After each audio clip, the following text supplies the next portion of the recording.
Hi mga langga, so nandito tayo sa aking balcony. And kagabi kararating ko lang, galing po ako 5 days. So, nag-visit kay Ate Glo. And kagabi kararating ko lang, so bali 4 nights ako. And 5 days wala dito sa bahay. Ang tingnan nyo, akala ko mamatay na yung aking tanim. Ang lalaki na niya guys. Ang lalaki na ng bunga ng aking pipino. Kaya basta magtanim, talagang may aanihin. Ang dami niyang bunga. O diba? O, tapos ang aking talong, eto na, parang kulbot siya. Ang lalaki din ng talong. And lahat ng mga biyo kong gamit sa kusina, dito ko na siyang tinatapon para tataba ang ating ano. Tingnan mo. Ang haba na niya guys. Sobra. Nakakatuwa talaga kasi ang laki na niya. Oh, ang laki.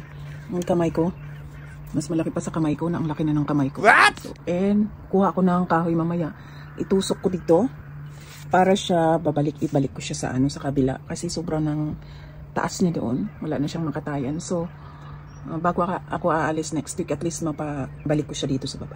Ang ating talong, parang kulubot siya namatay ata. Pero okay naman pala siya sa ilalim. Tapos ang laki lang sa kabila. Oh. Ayan. Tapos ang dami pang bunga. Akala ko mamatay, sobrang lakas ng thunderstorm. Bagyo dito. Ng isang araw. Ng donor's tag. Mamatay yung ano. Ayan. Ilagay lang natin itong mga sira-sira. So abono na din kasi to. Ayan, inaabono ko lang to. Diyan. And tingnan nyo ang aking sili mga langga. Ang ating siling labuyo. Ayan. Ang dami ng bunga. Ang dami, tas ang dami pang bulaklak.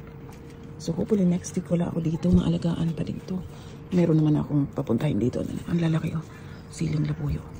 And ang ating namulaklak na din. Namulaklak. At saka ito ang daming bulaklak guys. At ang daming bunga. Ayan, namumulaklak o namunga na din siya. Ayan. Dito ang daming bulaklak sa likod. Ayan, at ang ating basil ang laki. At saka itong tira-tira nung nagluto kami ni Chris. So, tumubo na din siya. And ito mag-harvest ako ngayon. Kasi pakuluan ko at gawin kong shampoo kasi nalalagas yung ating buhok masyado. And yung nakuha natin, ano, marami pa din yung ating salad.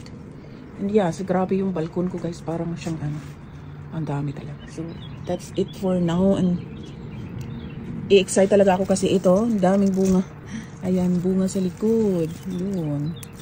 Ayan, tas malaki na din yung dalawa. At sa daming bulaklak pa niya. O, diba? At ito rin, yung bulaklak. So, sana next week hindi masyadong mainit dito mga langga kasi wala ako dito for 4 weeks. 3 weeks and a half, 4 weeks. Ngayon, at least hindi siya, ano, nung isang Wednesday talaga, Tuesday, 31 degrees dito. Sobrang init. Pero ngayon, at least, nag-cool down siya uli. So, 22 degrees lang yata ngayon. So, at least, nakasurvive ang ating mga tanim. So, that's it. I'm so happy sa aking mga tanim. Stress reliever talaga.